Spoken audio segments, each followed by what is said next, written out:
it, but I just got worse and worse. And Nancy said I just have to see a doctor because my left leg, it got so bad when I walked on it, it flopped around and kicked folks. Well, I went to see a doctor. He was an alley-a-path doctor. Well, he gave me about a ton of salopacity and rubbed me with horse liniment and main cure, but I got worse and worse. Well, then there was a newfangled religion come to Pumpkin Center, Christian Scientific, I think they called it, and they said it was all foolishness. I didn't have any rheumatism at all. Just imagine I had the rheumatism, and if I'd read a book what they told me, and imagine I didn't have any rheumatism, why, I wouldn't have it.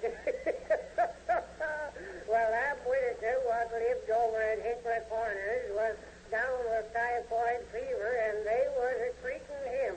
Told him he just imagined he had fever. Well, I met Ab's boy one day, and I asked him how his father was getting along, and he said his father imagined he was dead, so they had a funeral and buried him.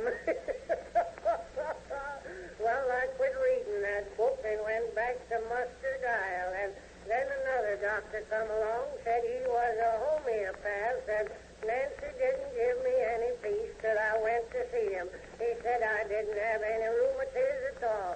My sciatic nerve was out of kilter. While he got out a little pegging all full of medicine, and when I wanted to look, and he jabbed that all in my leg, clear up to the handle.